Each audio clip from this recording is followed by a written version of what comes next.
Bienvenue sur La Fabrique à Polyglotte, le podcast qui va changer ta vision de l'apprentissage des langues. Je suis Coralie, ton hôte, et je suis là pour te montrer que devenir polyglotte, ça n'est pas réservé à quelques élus. Si tu as déjà rêvé de parler plusieurs langues couramment, alors tu es au bon endroit. Ici, nous allons briser les mythes de l'apprentissage des langues. Non, tu n'as pas besoin de talent extraordinaire ni de passer des heures interminables à étudier. Je vais te révéler des méthodes pratiques, des astuces inédites et des ressources précieuses qui vont transformer ton apprentissage autodidacte. Que tu sois débutant ou en quête de perfectionnement, la Fabrique à Polyglotte est ton compagnon de route idéal. Alors prépare-toi à explorer le monde des langues avec un nouveau regard et abonne-toi dès maintenant pour ne rien manquer de cette aventure multilingue. Bonjour à tous, on se retrouve pour le premier épisode de la saison 2 de la Fabrique à Polyglotte. Est-ce que vous vous rendez compte ? J'aimerais commencer cet épisode en remerciant toutes les personnes qui ont répondu au mini-sondage pour donner votre avis sur le podcast. Je ne peux pas vous remercier nommément parce que c'est un sondage complètement anonyme. Mais vraiment, j'ai été touchée par vos retours. Et j'aimerais demander à celles et ceux qui n'auraient pas encore répondu et ou qui ont envie de donner eux aussi 1 minute de leur temps pour aider à l'amélioration de ce podcast, eh bien de le faire. Pourquoi ? Parce qu'il y a des sujets pour lesquels vous avez été complètement unanime, comme la durée des épisodes, et d'autres pour lesquels vous avez des opinions divergentes, ce qui est super, mais j'aurais besoin idéalement d'un peu plus de retour encore pour vous apporter le meilleur et pouvoir peut-être faire moins de ces formats qui vous plaisent le moins et faire plus de ce qui vous plaît davantage. Une dernière bonne nouvelle avant d'entrer dans le vif du sujet, il y a une chose que vous m'avez régulièrement demandé et ce sont les transcriptions des épisodes. Eh bien, avec cette nouvelle saison, vous pouvez désormais y accéder. Nous vous posterons une transcription littérale de chaque épisode avec en plus un résumé synthétique, mais aussi un résumé détaillé, bien pratique pour des épisodes comme celui-ci où je vais donner plein de noms et de notions. Et enfin, les questions à se poser et les liens pour aller plus loin, pour chaque épisode donc. Et ces transcriptions, disons, augmentées, améliorées, elles seront disponibles pour la modique somme de 3 € par mois à celles et ceux qui s'abonnent au Salon Polyglotte, la communauté privée de la Fabrique à Polyglotte. Le lien pour y accéder se trouve dans la description de cet épisode, bien sûr. Pour le reste, eh bien, qu'est-ce qui change avec cette nouvelle saison ? Je vous laisse le découvrir en fait. Je laisse le découvrir à ceux qui aiment les surprises et pour ceux qui veulent influencer la réponse, eh bien, rendez-vous dans le mini-sondage pour donner votre avis et je m'adapterai à vos retours. Sur ce, je vous emmène dans le sujet du jour. On va parler de ce qu'est l'apprentissage passif, des croyances générales à ce sujet, de comment j'ai découvert l'apprentissage passif et de qui j'ai appris ce concept. Il s'agit de quelqu'un que je nomme souvent et qui est Stephen Krashen. Et dans le questionnaire, parmi les réponses que j'ai reçues, vous m'avez posé plein de questions à son sujet. Et il est temps que j'y réponde enfin à la saison 2, alors que c'est quelqu'un qui a motivé la création de ce podcast. Rendez-vous compte, j'ai évité d'en parler tellement le sujet est vaste pendant toute la saison 1, mais il est grand temps maintenant d'en parler. On va traiter de ses recherches, de ce qui en découle aujourd'hui, des personnes qui se revendiquent héritiers de son travail, de ce dont je m'inspire personnellement et ce que je vous conseille d'appliquer également. Et je répondrai aussi à cette question brûlante, est-ce que oui ou non on peut apprendre passivement une langue ? Commençons par définir l'apprentissage passif. Qu'est-ce que c'est ? Dans le cadre de l'apprentissage des langues, eh bien ça fait référence à une approche particulière où l'apprenant est principalement exposé, retenez bien ce mot, exposé et exposition, il est exposé à sa langue cible, c'est-à-dire la langue qu'il est en train d'apprendre, de manière réceptive, sans nécessairement produire activement des phrases, des mots ou tout autre élément de communication. Donc cette approche, pour résumer, elle met l'accent sur la compréhension orale et la compréhension écrite, donc l'écoute et la lecture, plutôt que sur la production orale ou écrite, c'est-à-dire l'écriture ou la parole. Voici 5 caractéristiques de cet apprentissage passif. Premier point, le focus, il est sur l'écoute. Les apprenants passifs écoutent activement la langue cible, que ce soit en écoutant des vidéos YouTube, des enregistrements audio, des podcasts, etc., etc. Alors vous allez me dire, Coco, il y a un petit oxymore entre les apprenants passifs écoutent activement la langue cible. Ça veut dire quoi ? Ça veut dire une écoute de qualité. Et on a dédié déjà un épisode de podcast dans la saison 1 sur l'écoute, auquel je peux te renvoyer si tu as besoin de creuser cette notion. Mon conseil par rapport à l'écoute, c'est de toujours débuter par de la vidéo, parce que tu peux t'aider en observant le mouvement des lèvres, c'est plus simple et ça aide même pour la prononciation. Deuxième point, le deuxième focus, il est sur la lecture. Les apprenants passifs lisent des textes dans la langue cible, comme des magazines, ce qui est d'ailleurs beaucoup plus simple pour commencer, des livres, des blogs, etc., toujours pour développer leur compréhension de la langue. Mon conseil pour démarrer la lecture, après les magazines, qui est le format le plus simple que l'on peut adopter, c'est de commencer par des livres de développement personnel parce qu'ils sont très simples. Il y a peu de descriptions, il y a des structures narratives simples. Généralement, il y a un, voire pas du tout de personnage. Le vocabulaire est assez restreint, il n'y a que des verbes d'action. Et je recommanderais jamais ou rarement de commencer par la lecture de romans ni par des livres pour enfants. Troisième point, on ne met pas l'accent sur la production. Contrairement à d'autres approches, l'apprentissage passif ne s'intéresse pas à la production orale ou écrite de la langue. Et quatrième point, on se fonde sur l'acquisition naturelle. L'idée derrière cette approche, c'est de recréer un environnement d'immersion passive, similaire à celui dans lequel les enfants apprennent leur langue maternelle. Et ça, je vais le détailler un petit peu après. Les apprenants, donc nous, vous, nous sommes exposés à des modèles linguistiques naturels, sans se soucier de produire des phrases parfaites dès le départ. Si vous êtes jeune parent, jeune grand-parent, jeune tonton tata, ou que les souvenirs de votre tendre jeunesse sont très proches, souvenez-vous, vous avez passé les premières années de votre vie à écouter et non à produire un contenu parfait. Lorsque vous avez commencé à parler, vous avez fait plein d'erreurs et on vous a encouragé. Vos parents, ils ont peut-être même noté quelque part dans votre cahier de naissance votre premier mot, les mots que vous avez déformés et ils s'en souviennent encore. C'est peut-être des anecdotes familiales, c'est quelque chose qui est évoqué avec tendresse. Et ces conditions-là, elles vous ont permis d'acquérir votre langue maternelle. Et même si vous parliez n'importe comment à 2 ans, voir que vous aviez un léger défaut de prononciation comme un zozotement, un chuchotement, tout ce que vous voulez, ça a pu se corriger en grandissant et vous parliez très bien ou relativement bien à 6 ans. C'est ça dans la majorité des cas. On n'a pas tous la même enfance. Il y a des enfances violentes et des enfances insécurisantes qui permettent pas une acquisition aussi facile de la langue, mais l'idée c'est ça, c'est de reproduire avec l'apprentissage passif ce modèle d'acquisition des langues qui se fait dans une famille, encourageante. 5. L'utilisation de contexte. L'apprentissage passif, il encourage l'apprentissage contextuel, où les apprenants essaient de comprendre le sens des mots et des phrases en fonction du contexte global de la conversation ou du texte. Exactement comme quand on a grandi. Est-ce qu'on n'a pas tous le souvenir d'avoir cru que tel mot ou expression signifiait telle réalité, et puis en fait on s'est rendu compte qu'on s'était complètement trompé. L'apprentissage en contexte, ça veut aussi dire bye-bye aux flashcards ou aux cartes de vocabulaire dans lesquelles on a un mot d'un côté et un mot de l'autre et où on n'a pas de phrase par exemple. Moi c'est quelque chose que je trouve très dommageable d'apprendre des listes de vocabulaire inutiles hors du contexte. Mais bref, ça c'était une petite parenthèse que je viens à peine de fermer. Et ce que je viens de vous exposer, c'est 5 points que je vais répéter. Premier focus sur l'écoute.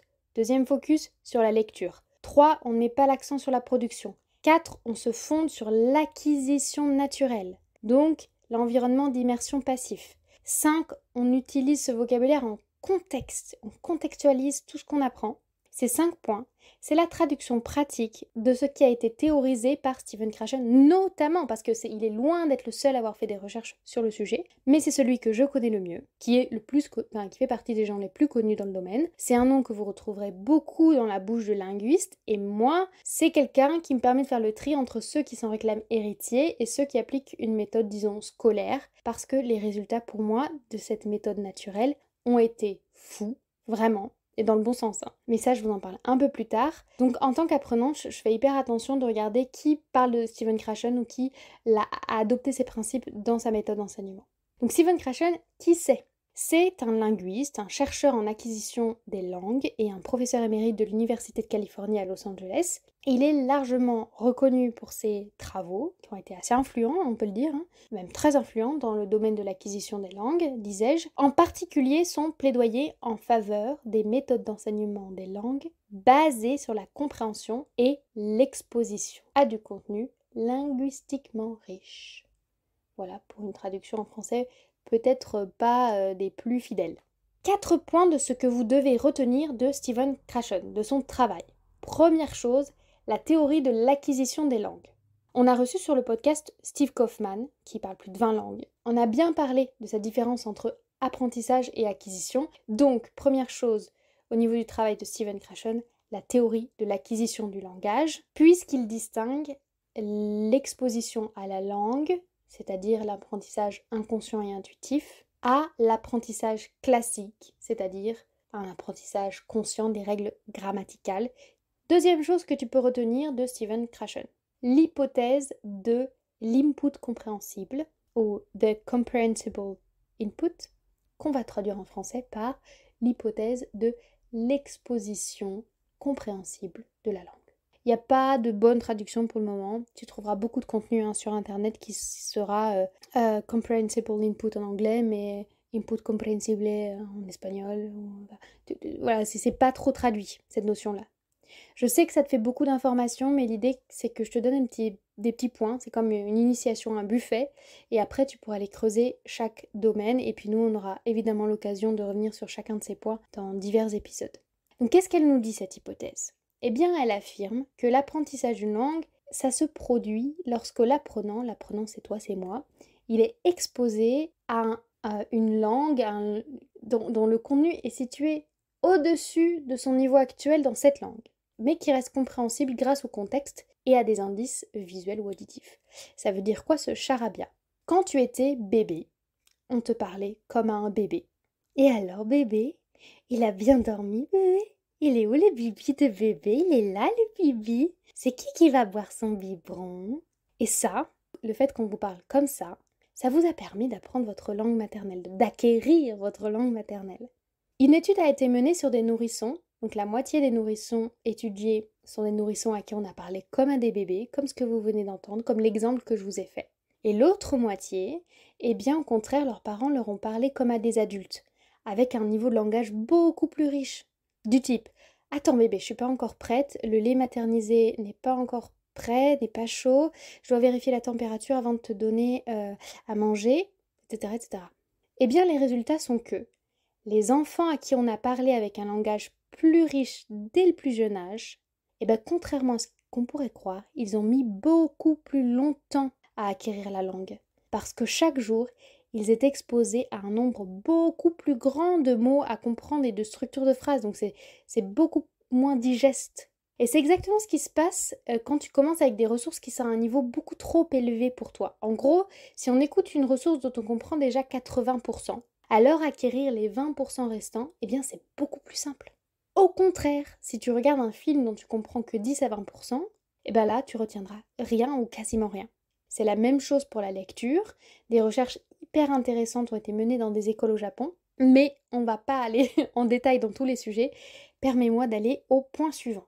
Troisième point de ce que tu dois retenir de Krashen, la lecture pour l'acquisition linguistique. Il a aussi promu l'idée que la lecture est essentielle pour développer la compétence en écriture, ou une bonne compétence d'écriture, et aussi de maîtrise du vocabulaire et d'extension de son vocabulaire. Et enfin, quatrième point, le plaisir dans l'apprentissage.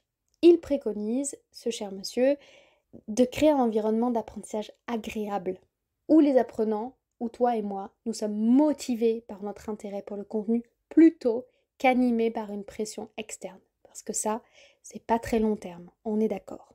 Il y a plein d'autres notions que j'ai pas le temps de développer ici, notamment la notion d'apprentissage authentique, c'est-à-dire d'apprendre à partir de matériaux pensés déjà pour des natifs, plutôt que tous les contenus ultra artificiels et complètement déconnectés de la réalité culturelle, hyper articulés, avec un vocabulaire qui n'est même pas utilisé dans la vie réelle. Il y a aussi la notion de répétition, qui est hyper importante, le fait de ne pas apporter de correction grammaticale aussi. Bref, son travail c'est beaucoup plus que juste ces 4 points, mais aujourd'hui on est sur de l'initiation OK.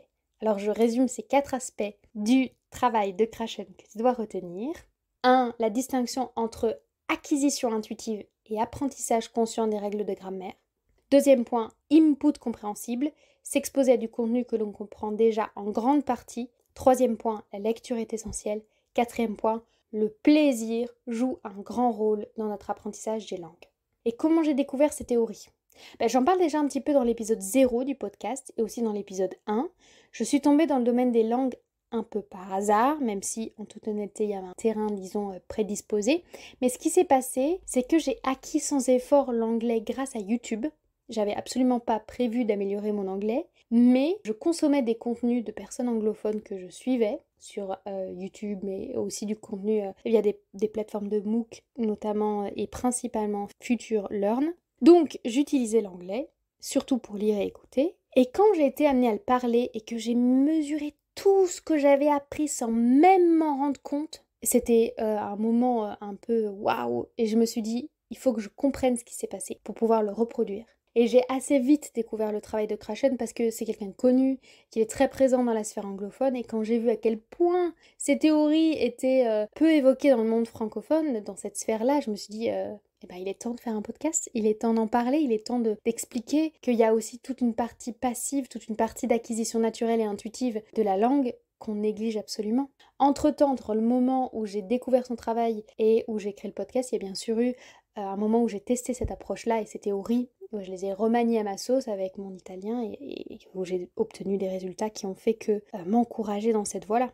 Si vous voulez aller plus loin, la première chose que j'ai envie de vous dire, c'est lisez les livres de Krashen. Si vous voulez aller plus loin pour l'espagnol, particulièrement, moi je peux que vous inviter à aller sur la plateforme Dreaming Spanish, dont le créateur Pablo Roman, il a été un des invités du podcast. C'est, je pense, la personne, en fonction de ce que je connais, c'est la personne qui a le mieux appliqué ou le plus fidèlement appliqué ses travaux pour enseigner une langue. Et voilà, il a une roadmap que tu peux télécharger en anglais, qui est super. Voilà, va explorer cette plateforme, je ne peux que te le conseiller. Et je t'invite également à consommer le contenu de Steve Kaufmann. Consommer, c'est pas un mot auquel j'attribue une connotation négative, hein. Enfin, en tout cas, à absorber, à découvrir le contenu de Steve Kaufmann, qui aussi est très inspiré de Stephen Krashen, sans s'arrêter non plus à ces travaux-là. Si je ne devais citer que quelques noms, ce serait ceux-là, c'est-à-dire aller à la source pour l'espagnol Pablo Roman et en source anglophone Steve Kaufmann. Comme c'est un homme qui est connu dans le monde anglophone, les créateurs de contenu anglophones natifs, ont plutôt tendance à créer des vidéos qui mettent en garde sur l'idée qu'on apprend que passivement une langue. Donc tu vas trouver des contenus comme Effortless language learning is a myth. L'apprentissage des langues sans effort est un mythe, etc. Mais dans notre sphère francophone, chers amis, on a plutôt tendance à avoir une vision laborieuse de l'apprentissage des langues. Et pour avoir donné 500 heures d'accompagnement individuel, je peux témoigner aussi de notre obsession grammaticale. Bref, l'accent, moi je ne l'ai pas mis sur attention, ne pas apprendre que passivement parce qu'on ne sait pas déjà qu'on peut apprendre passivement, mais je l'ai bien mis sur le fait qu'il faille prendre en compte cet apprentissage passif parce qu'on n'en entend pas assez parler et que toi, cher apprenant, mais moi aussi, on a le risque de télécharger ou d'acheter des ressources qui ne prennent pas en compte cet aspect-là. Mais ma conclusion, c'est que non, ça ne suffit pas. Voilà, si on s'intéresse qu'à la moitié des compétences linguistiques que sont l'écoute et la lecture, eh bien ça ne fait pas de nous des grands polyglottes. L'apprentissage actif, il doit aussi intervenir. Repartons sur l'image de notre enfance. À 6 ans, on a quand même besoin de travailler la structure des phrases, on a quand même besoin de faire des dictées, on a quand même besoin d'être repris sur certaines formulations, sur notre langage, etc. Et ça va jouer sur beaucoup de choses, la manière dont on va aussi travailler notre langue. Tu le vois dans ta langue maternelle, plus on a une maîtrise de la langue, plus on sera amené à peut-être avoir des postes importants au niveau de l'emploi, à pouvoir, je sais pas moi, éventuellement accéder à, je sais pas, à des choses auxquelles on n'a pas accès quand on maîtrise mal la langue. Et c'est la même chose qui va se produire dans tes langues étrangères. Plus tu vas pousser ton apprentissage de ton anglais, plus tu vas pouvoir, eh bien, je sais pas moi, accéder à des emplois importants ou animer des réunions avec un grand nombre de partenaires ou un grand nombre de partenaires de nationalités différentes. Tu vas pouvoir, je sais pas. Parce qu'il y a une énorme différence entre apprendre l'anglais de manière à pouvoir voyager ou pouvoir passer une très bonne soirée dans un bar et utiliser son anglais pour animer des conférences, animer un podcast avec des invités et gérer des interviews, je sais pas moi, gagner des négociations internationales, etc. Il y a une grande différence et ça va se jouer dans la partie active et ça va avoir un impact dans ta vie. Ça va aussi avoir un impact sur quel est le genre d'interlocuteur que tu pourras avoir. Et ça, cette partie active et consciente, bien sûr qu'elle est importante. Mais si on voit la différence entre apprentissage passif et actif de manière ultra caricaturale, on peut dire que l'apprentissage passif, c'est ce qui va jouer sur la réussite de ton apprentissage en début, dans le début, tu vois, entre le niveau A0 et B1, et que l'apprentissage actif, c'est ce qui va jouer sur la réussite de ton apprentissage par la suite, et qui va t'amener jusqu'au niveau C1, C2 pour aller décrocher le niveau C2. Ce n'est pas qu'avec l'apprentissage actif que tu vas pouvoir gagner ça, quoi. Mais ça, c'est un résumé à grosse maille et sans subtilité. Comment allier alors avec subtilité apprentissage actif et apprentissage passif? Eh bien, il va falloir d'autres épisodes pour s'en reparler, cher ami. Mais avant, j'aimerais résumer les avantages qu'on a à mettre en place ou à prendre en compte cet apprentissage passif et à inclure les résultats des recherches de Stephen Krashen dans notre apprentissage. Je vais commencer par cette notion de plaisir. Le fait de remettre le plaisir au centre, eh bien, ça va te permettre de mieux mémoriser. Ça va te permettre de maintenir une motivation sur un plus long terme et une plus grande motivation sur un plus long terme.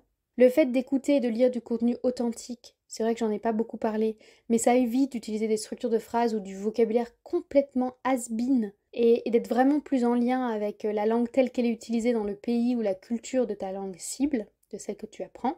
Le fait d'écouter dès le début, au plus tôt de l'apprentissage, eh bien ça t'apporte une bien meilleure prononciation. Et c'est ultra dur de corriger la prononciation qu'on obtient quand on apprend une langue par l'écrit. C'est pas impossible, mais c'est un travail bien plus laborieux, qui fait mal aux muscles, on a mal à la langue, on a mal à la gorge. J'ai pas beaucoup envie de te parler des avantages de la lecture, ils sont très nombreux aussi, mais on a déjà trop focusé, on s'est trop centré sur la lecture pour que j'ai besoin de souligner cet aspect-là. Mais voilà, dans l'acquisition du vocabulaire, dans la maîtrise de l'écriture, ça joue et c'est très appréciable de l'inclure aussi de manière bien pensée, intelligente et toujours adaptée à son niveau. Et l'apprentissage passif, ça permet aussi de gagner du temps, parce que tu peux l'inclure beaucoup plus facilement dans ton emploi du temps que l'apprentissage actif et que ça fatigue beaucoup moins ton cerveau. Bref, inclure l'apprentissage passif dans ta stratégie d'apprentissage autodidacte, c'est pas juste bénéficier de quelques avantages, c'est juste essentiel pour avoir un apprentissage complet et holistique de ta langue cible. Et j'en terminerai là-dessus. Je te rappelle que tu peux retrouver la transcription de cet épisode grâce à l'abonnement au Salon Polyglotte, qui est un abonnement mensuel de 3 € qui te permet d'accéder aux transcriptions améliorées de tous les épisodes et dont je te mets le lien en description. Tu peux aussi rejoindre la newsletter qui, elle, est complètement gratuite et dont le lien sera également dans la description de cet épisode. Et si tu as des questions, n'hésite pas à me contacter en répondant à la newsletter ou directement via Instagram et ses messages privés. Merci d'avoir écouté cet épisode de la Fabrique à Polyglotte jusqu'à la fin. J'espère sincèrement qu'il a été enrichissant pour toi. Si c'est le cas, j'ai une faveur à te demander. Pour soutenir notre communauté polyglotte grandissante, pourrais-tu prendre un instant pour attribuer 5 étoiles à ce podcast sur ta plateforme d'écoute et le partager autour de toi? Ton soutien, c'est la clé de la longévité de ce podcast. Je te remercie chaleureusement pour ce geste. Et en attendant notre prochain rendez-vous, je te souhaite d'incroyables conversations en langue étrangère. Mais surtout, reste curieuse, reste curieux.